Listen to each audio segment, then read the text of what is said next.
십계명 5번째 계명을 오늘 전하겠습니다. 여러분, 이 십계명은 하나님께서 무차별적으로 그냥 막 아무렇게나 10개를 정해서 주신 것이 아니라 우주를 창조하신 하나님의 질서와 지혜와 완전함이 담겨있는 계명입니다. 그렇기 때문에 이 계명 안에는 어떤 질서가 있습니다. 하나님을 향한 계명이 4번째까지 있습니다. 그리고 사람들을 향한 계명이 6가지가 있는데 오늘 이제 이 5번째 계명부터 사람을 향한 계명이 시작됩니다. 그런데요, 이 5번째 계명에는 특징이 있습니다. 이 10계명은 하라와 하지 말라로 구성되어 있는데 유일하게 약속이 담겨 있습니다. 오늘 우리가 읽었잖아요. 다른 것은 다 하라, 하지 말라 이렇게 말씀하시는데 이 5번째 계명만은 뒤에 약속이 담겨 있습니다. 왜 그럴까요? 하나님을 보실 때 이 5번째 계명이 사람들을 향한 계명을 지키는 데 있어서 이게 열쇠와도 같은 것입니다. 사람이 태어나서 처음 만나고 처음 관계를 맺는 것이 부모와의 관계입니다. 이 부모와의 관계 속에서 우리가 제대로 배우고 그 기능을 우리가 터득하지 않으면 사람과의 모든 관계 속에서 생명경시하는 현상이 나타납니다. 관계에 대해서 사람들이 그것을 소홀히 여기게 됩니다. 그러므로 이 5번째 계명이 얼마나 중요한지를 하나님이 아셨기 때문에 이 계명에 약속까지 담아주시면서 부탁하신 거예요. 우리 부모들이 볼 때예요. 어떤 거 요것만 잘하면 정말 좋겠다 그러면 약속을 하잖아요. 이게 되게 중요한 것입니다. 그리고요, 하나님은 이웃을 사랑하라, 하나님을 사랑하라, 고아들을 사랑하라, 나그네를 사랑하라 이렇게 사랑하라고 말씀하셨는데 성경 어디에도 부모를 사랑하라는 표현이 없어요. 부모를 공경하라고 말씀하셨습니다. 이건 왜 그럴까요?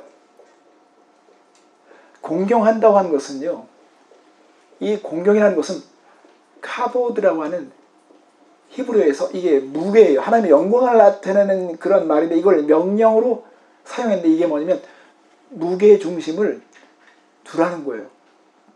그러니까 부모에게 우리가 정말 우리의 존경과 우리의 어떤 경외감과 우리의 이런 중요하게 생각하는 이런 마음을 부모에게 두기를 원하셨는데 왜 그렇게 하나님께서 두기를 원하셨는지에 대한 그 비밀을 오늘 우리가 듣게 될 것입니다. 제가 하나님께서 왜 부모를 공경하라고 하셨는가 이것을 3가지 차원에서 말씀드리겠습니다. 먼저 첫 번째로 왜 우리가 부모를 공경해야 할까요? 여러분, 하나님은 이것을 명령하셨습니다. 명령하셨기 때문에 우리는 이 부모 공경을 순종해야 합니다. 그런데 하나님은 아무 때나 명령하시지 않습니다. 이 명령이 옳기 때문에 명령하신 것입니다. 에베소 6장 1절 말씀이면 사도 바울은 이 하나님의 이 계명에 대한 것을 잘 이해했던 것 같습니다. 6장 1절 말씀이면 자녀들아 주 안에서 너희 부모에게 순종하라. 이것이 옳으니라. 부모에게 순종하는 것이 옳다는 것입니다. 왜 그럴까요? 여러분, 우리가 정상적인 부모들, 상식적으로 생각해 볼 때 정상적인 부모들은요, 모든 관심이 자녀에게 가 있습니다. 자녀들의 유익을 위해서 삽니다. 어떤 부모들은 목숨까지 주고자 합니다. 이게 정상적인 부모예요. 어떤 정신병적이라든가 뭔가 생각이 잘못되어 있는 사람 말고 보통 부모들은요, 자녀들을 위해서 삽니다. 그렇기 때문에 길 건널 때 부모들이 뭘 부탁하죠. 손을 들고 좌우를 살펴라. 이거는 자녀들의 안전을 염려하는 것이죠. 그렇기 때문에 이런 명령을 할 때 그건 옳은 것입니다. 자녀들이 이 물이 자녀들에게 얼마나 해가 되는지를 알아서 그거 마시면 안 돼, 그거 건들면 안 되라고 했을 때 이것을 순종하지 않고 덥석 맞았다. 그럼 어떻게 되겠습니까? 우리가 지금까지 살아오는데 어렸을 때 우리가 안전케 된 것은 부모들의 그런 명령들이 수없이 있었던 거예요. 거기 가지 마라. 그거 만지지 마라. 그것은 부모가 마땅히 명령하는 것이고 그 명령이 옳았던 것입니다. 그만큼 부모들은 자녀들을 위해서 끊임없이 명령을 했기 때문에 우리가 살 수 있었던 것입니다. 우리가 부모에게 순종한 것은 그만큼 중요한 것입니다. 옳은 것이기 때문에 그렇게 명령하신 것입니다. 하나님께서 이렇게 명령하시는 데는 또 뭐냐면 부모를 공경하는 것이 우리 인간 사회에서 그것이 근본이기 때문에 말씀을 하시는 거예요. 이게 아주 근본적인 거예요. 파운데이션이 되는 거예요. 이걸 무시하면 안 되기 때문에 명령하신 것입니다. 배우자를 고를 때 부모를 공경하는 것을 되게 중요하게 봐야 합니다. 부모를 공경할 수 없다면 그런 사람은요, 아내나 남편을 무시할 것입니다. 이 공경하는 것을 보면서 자라야 하며 이 공경하는 것을 습득을 해야 하는 것입니다. 이게 사회의 기본적인 기초가 되는 것입니다. 그래서 바울은 에베소 6장 2절 말씀에 더 강조를 하는데 내 아버지와 어머니를 공경하라. 이것은 약속에 있는 첫 계명이라고 말씀하셨습니다. 첫 번째 계명이라는 거예요. 약속에 있는 첫 계명이다. 이것은 크다는 것을 의미할 수도 있고 순서가 먼저 온다는 의미일 수도 있죠. 이것이 지켜져야지 우리가 건강한 사회를, 건강한 가족을 경험할 수 있다고 말씀을 하신 것이죠. 그래서요, 부모를 공경하지 않고 부모를 거역하는 세대는 패역한 세대입니다. 그 세대는요, 정말이 가까운 세대입니다. 바울은 디모데후서 3장 1절과 2절 말씀에 이렇게 말합니다. 내가 이것을 알라. 말세에 고통하는 때가 이르니 사람들은 자기를 사랑하며 돈을 사랑하며 자긍하며 교만하며 회방하며 부모를 거역하며 감사치 아니하며. 이게 2000년 전에 사도 바울이 준 말씀인데도 오늘 이 시대와 전혀 다르지 않습니다. 이렇게 변하지 않는 사실이 있어요. 사람이 변화하고 세상이 변한 것 같죠? 절대 인간의 본성 자체는 변하지 않습니다. 부모를 거역하는 세대는 병든 세대라는 것입니다. 그게 어떤 신호로 와닿는 것입니다. 부모를 공경할지 모르는 인격은 어딜 가나 문제를 일으키게 되어 있습니다. 그러므로 하나님은 명령하시는 것입니다. 그것은 주 안에서 옳기 때문에 그렇습니다. 자, 두 번째로 우리가 왜 부모를 공경해야 할까요? 그것은 예수님께서 본을 보여주셨기 때문에 공경해야 하는 것입니다. 예수님은 어려서부터 부모를 받드는 그런 삶을 살아오셨습니다. 누가복음 2장 51절 말씀이면 이렇게 증언하고 있습니다. 예수께서 함께 내려와서 나사렛에 이르러 순종하여 받드시더라. 예수님의 어머니 요셉과 마리아는 불완전한 부모였습니다. 지식에 있어서 불완전한 부모였습니다. 예수님은 하나님 자신이었죠. 그럼에도 불구하고 예수님은 언어를 배우셔야 했습니다. 예수님은 그 청소년기를 보내면서 부모님을 받들었습니다. 부모를 공경했어요. 부모님의 그 부족함을 보면서도 부모님을 공경하는 삶을 보여주셨던 것입니다. 예수님이 또 어떤 본을 보여주셨을까요? 예수님은 십자가에서 죽으실 때에 그때 상황이 요한복음 19장에 나와 있는데 요한복음 19장에 예수님은 그 힘겨운 상황에서 예수님이 마리아 어머니를 주목해 보셨습니다. 성도 여러분, 사람이요 감기 몸살로 막 진짜 고생스럽고 힘들 때 사람을 돌아볼 여유가 없어요. 지금 나한테 집중돼 있어요. 그런데 예수님이 그 십자가의 그 참혹한 상황에서, 그 힘겨운 상황에서도 예수님이 그 어머니를 주목하면서 말씀하시는 거예요. 요한복음 19장 26절 27절 말씀에 이렇게 되어 있습니다. 예수께서 자기 어머니와 사랑하시는 제자가 곁에 서 있는 것을 보시고 자기 어머니께 말씀하시되 여자여 보소서 아들이니이다 하시고 또 그 제자에게 이르시되 보라 내 어머니라 하신데 그때부터 그 제자가 자기 집에 모십니다. 여기서 여자여로 말하는 것을 오해하지 마십시오. 이것은 극존칭입니다. 예수님이 무시하던 말씀하신 것이 아니라 정말 마지막으로 육신적인 어머니와 이별하기 앞서서 이 고통스러운 상황이지만 어머니에 대해서 걱정하지 마세요. 어머니 여기 내 역할을 대신 감당해 줄 아들이 있습니다 라고 부탁한 것입니다. 이만큼 예수님은 아주 힘겨운 상황에서도 어머니 마리아를 생각할 만큼 부모 공경에 본을 보여주셨습니다. 또 한 가지는요.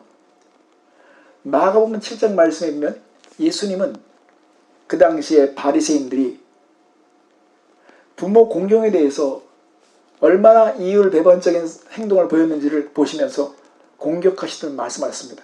그 당시에 고르반 제도가 있는데 이 고르반은 내가 부모에게 드릴 수 있는 어떤 분량을 어떤 용돈이라 부모를 도울 수 있는 필요에 채워줄 수 있는 그런 분량의 돈을 나는 하나님께 바치겠다고 하면서 그거를 순종하지 않는 것입니다. 나는 하나님께 헌신했으니까 나는 하나님께 열심을 했으니까 내가 하나님께 바쳤으니까 나는 그럴 도리가 안 해도 된다. 그런 의무가 없다라고 할 만큼 그들은 부모 공경을 소홀히 했던 것입니다. 근데 예수님께서 심지어는 이 독사의 자식들아 라고 말씀하실 만큼 그들의 그 모순과 위선적인 것을 지적하실 때 이렇게 말씀을 하셨습니다. 자기 아버지나 어머니에게 다시 아무것도 하여 드리기를 허락지 아니하며 너희가 전한 전통으로 하나님의 말씀을 폐하며 또 이 같은 일을 많이 행합니다. 예수님은 부모 공경의 중요성을 모세부터 거슬러 올라가서 모세가 부모를 공경하라고 하나님께서 말씀을 하는 걸 전했는데 너희들이 지금 그렇게 하는 행동이 맞지 않다는 것입니다. 사람들이 만든 전통을 가지고 하나님의 말씀을 무시하고 순종하지 않는 것을 예수님은 공격하셨다는 것입니다. 여러분, 부모 공경은 선택사항이 아닙니다. 이런 말이 있죠. 뭐 모르면 간첩이라고. 예수님을 정말 알고 예수님의 마음을 담고 사는 사람들은 부모 공경은요. 이것은 기본이라고 받아들이게 되어 있습니다. 예수님을 많이 닮은 상징적인 존재였던 요셉은 형제들로부터 벌을 받았습니다. 애굽에서 그가 총리가 되었을 때 가족을 무시할 수 있었고 가족을 굳이 떠올릴 이유가 없었습니다. 인간적으로 보면 그럴 수 있겠죠. 그러나 요셉은 아버지를 그리워했습니다. 그리고 그 형제들 용서하면서 아버지의 안부를 물었습니다. 아버지에 대한 관심을 그가 보였을 때 바로는 궁금하게 여겼을 것입니다. 내가 들었을 때 너는 형제들에게 번을 받았다고 내가 알고 있는데 어떻게 그렇게 형제들을 그렇게 아끼고 내 아버지를 그렇게 염려하느냐. 바로는 요셉의 그 행동에 감동을 받았고 고센 땅에 머물도록 그가 은혜를 베풀어 주었습니다. 여러분, 부모 공경은 하나님의 명령이죠. 예수님이 본을 보여주셨죠. 여기까지만 들어도 우리가 순종을 해야 하는데 더 중요한 것은 하나님께서 약속까지 담아주셨습니다. 오늘 말씀에도 있듯이 그리하면 내 하나님 여호와가 내게 준 땅에서 내 생명이 길리라. 여기서 생명이 길리라고 하는 것을 사람들이 오해하는데 이것은 장수한다는 의미에만 우리가 꽂혀 있으면 안 됩니다. 그러면 우리는 혼란에 빠집니다. 짐 엘리엇이라는 사람은 23살에 선교지에 가서 처참하게 살해됐습니다. 하나님을 참되게 섬기는 사람들이 일찍 그렇게 죽는데 그것도 처참하게 죽는 이런 모습을 보면서 이 말씀이 믿어지지 않는다면 그것은 말씀을 우리가 제대로 이해하지 못한 것입니다. 하나님께서 내 생명이 길리라고 말씀하신 것은 물론 하나님께서 어떤 사람의 수명을 길게 하실 수 있겠죠. 이게 더 근원적으로 올라가면 그럴 만한 이유가 있습니다. 그건 잠시 후에 하겠지만, 여기서 말하는 것은 질적인 삶을 하나님께서 말씀하실 수 있습니다. 여러분, 첫 번째 아담은 수명이 930세였습니다. 둘째 아담인 예수님은 33년을 사시다가 승천하셨습니다. 930년, 33세, 이것은 거의 30배가 넘는 그런 수명기간이지만 인생의 의미와 풍요를 준 면에 있어서는 이것은 비교할 수 없는 것이죠. 이것처럼 부모를 참되게 공경하는 자들의 삶에, 부모를 참되게 공경하는 자의 가정 속에서 하나님께서 질적으로 풍요한 삶을 약속하고 있는 것입니다. 그래서 우리는 하나님이 이렇게 부모 공경에 대해서 이게 강조하시는 것이 이렇게 중요한 것이구나. 이 약속이 담겨있는 더 중요한 것은 제가 첫 번째 말씀하셨듯이 사회의 근간을 잇는다고 말씀하셨는데요. 여러분, 부모를 무시하는 사회는 그 사회 자체가 건강을 유지할 수가 없습니다. 폐역한 문화가 됩니다. 오늘 이 시대에는요, 전체주의의 영향을 받아서 가정이 지금 해체되고 있습니다. 예를 들어볼까요? 여러분, 공산주의 같은 체제가 전체주의죠. 국가를 위해서 뭐든지 희생시키라는 것입니다. 그러면 부모보다 국가가 더 우선되는 거예요. 그러니까 자녀들이 부모를 공식 자리에 세워놓고 사상을 검증하거나 부모를 처형하거나 국가를 위해서 그렇게 하죠. 우리가 이 밑둥을 보면 이 밑둥 속에 사단이 역사하는 걸 봅니다. 사단은 가정을 해체시킬 수만 있다면 어떤 것이든지 다 동원할 수 있는 것입니다. 뭐든지 다 사용할 것입니다. 더구나 안타까운 것은 오늘날 가정에서 자란 우리 소년들과 소녀들, 우리 아들과 딸들이 무엇이 가족인가, 어떤 것이 건강한 가정가에 대한 그 기준을 정하기가 너무나 애매해졌습니다. 그러니까 가정을 이루어도 어떻게 섬기는 것이, 어떻게 공경하는 것인지, 어떻게 아내를 아끼는 것인지, 어떻게 남편을 섬기는 것인지에 대한 그런 모델이 없으니까, 그런 기능을 보지 못했으니까 이게 힘든 것입니다.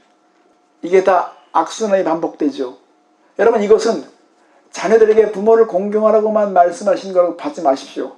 이걸 우리가 큰 그림을 봐야 됩니다. 부모로서 이 자녀들이 이 시기를 놓치면 부모 공경에 대한 교육을 제대로 받을 수 없다고 한다면요, 부모로서 책임감이 있어야 되는 것입니다. 군대라는 조직은 그 부하가 아무리 똑똑해도 상관의 어떤 명령을 따라야 하는 것처럼 자녀들이 부모를 볼 때 부모가 무식하고 모자란 것 같고 납득이 안 가는 것 같다 할지라도 그것이 어떤 견해 차이가 있거나 어떤 보는 관점의 차이가 있으면 그것은 무조건 따라야 되는 것입니다. 왜 하나님은 주 안에서라고 하는 카테고리를 정했을까요? 그러나 어떤 것은 그것이 옳지 않고 하나님의 말씀에 불순종한 것이면 그것은 우리가 고려해야 되겠지만 어떤 것은 관점의 차이가 있을 수 있죠.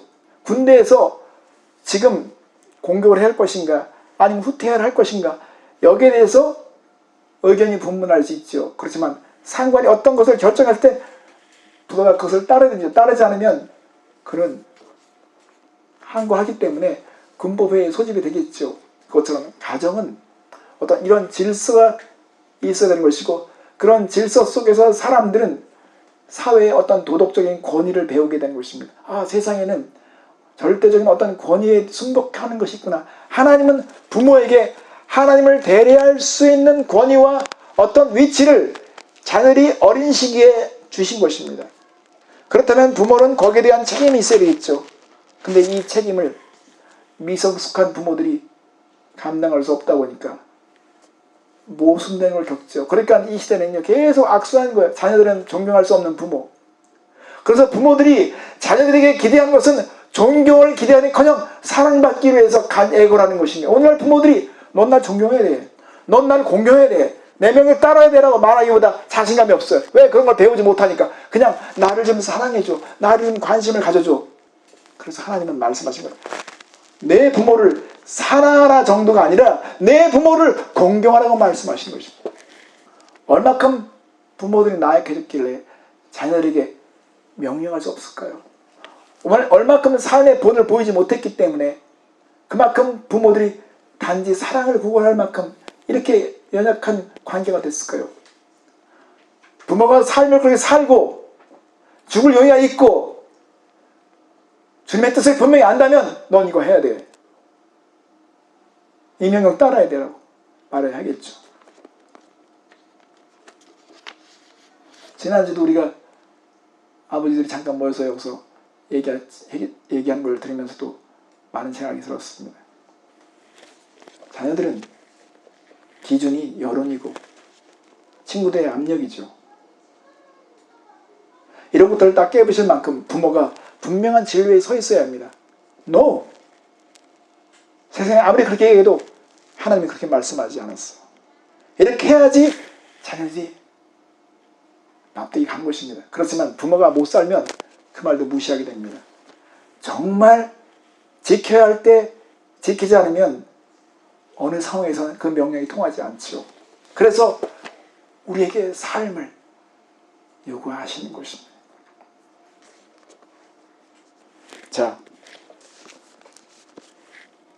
하나님께서 우리에게 이러한 명령을 주셨을 때는 거기에 약속까지 주셨는데, 그래서 하나님의 약속이 담겨있는 것을 사도 바울은 알았기 때문에 에베소 6장 2절 3절 말씀에 그렇게 말하고 있습니다. 내 아버지와 어머니를 공경하라. 이것이 약속이 있는 첫 계명이니라. 이로써 내가 잘되고 땅에서 장수하리라고 말씀하고 있는 것입니다. 이제 마무리를 하겠습니다.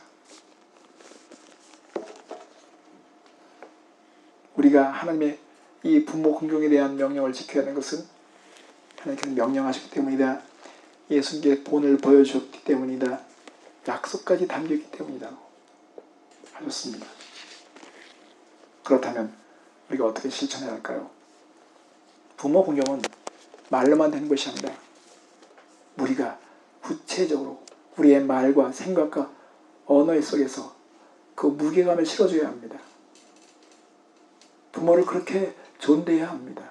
그래서 말도 우리가 조심하잖아요. 그리고 부모 공경이라고 하는 것은요, 우리의 물질이 쓰여져야 돼요. 쓰여져야 하는 것입니다. 부모가 필요한 것이 있는데 도와주지도 않고 거기에 대해서 구체적으로 우리가 행동하지 않으면서 부모 공경을 할 수 없습니다. 그리고 사려 깊은 우리의 생각이 반영돼야 하는 것입니다. 1년에 한 번 찾아뵙는 그런 행사가 아니라 우리의 어떤 이런 마음들이 계속 보여져야지 자녀들이 아, 부모는 저렇게 공경하는구나, 부모님이 저렇게 중요하구나 하는 것을 배울 수 있겠죠. 저희 아내가 가끔마다 좀 후회스럽게 얘기한 게 있어요. 저희 장모님이 정말 생각지도 않았는데 급작스럽게 소천하셨거든요. 한 번 정도는 더 볼 거라고 충분히 예상했었어요. 그건 100% 기대했던 것이었습니다. 왜냐하면 건강하셨거든요. 이 10가지 계명 중에서 어떤 한 가지는 지키려고 해도 지킬 수 없는 그런 때가 온다는 것입니다. 그래서 후회스러운 계명, 서러움에서 이 계명을 대할 때마다 부끄러운 계명이 될 수도 있습니다. 그래서요, 구원받지 못한 부모가 있으면요, 목숨 걸고 선교사처럼 막 대해야 됩니다. 끊임없이 부모님의 영혼 구원을 위해서 애를 써야 하는 것입니다. 이게 부모를 공경하고 사랑하는 것이죠. 그러나 부모님이 예수 믿기 때문에 다 됐다? 아닙니다. 우리는 계획을 세워야 합니다. 왜? 예수님이 그렇게 하셨습니다. 여러분, 예수님은 십자가의 상에서는요, 예수님의 그 위치는요, 아버지께 버림을 받는 위치였습니다. 그가 겟세마네 동에서 아버지, 정말 아버지, 내가 이 쓴 잔을 마셔도 됩니까? 그러나 아버지는 듣지 않았습니다. 거부되었습니다. 아버지가 아들의 그 소원을 거부하셨습니다. 이렇게 버림받고 거부되고 채찍에 맞고 정말 억울한 누명을, 죄의 누명을 쓰는 그런 상황에서 예수님은 아버지의 뜻을 공경하셨다는 것입니다. 성도 여러분, 우리가 마음을 다해서 공경합시다. 이 5번째 계명을 이룹시다. 그러면 약속을 우리가 경험하게 될 것입니다. 오늘이라도 전화를 드릴 분들 전화 드리십시오. 참 마음으로 해보십시오. 그러면 성령님께서 그 마음을 열어주시고 이어주실 것입니다. 오해가 있으면 오해를 풀어주실 것입니다.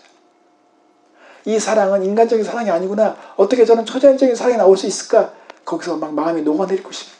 하나님이 그렇게 우리를 사용해 주실 것입니다. 만약에 사랑할 마음이 없다? 그러면 우리는 하나님 앞에 계산해 봐야 합니다.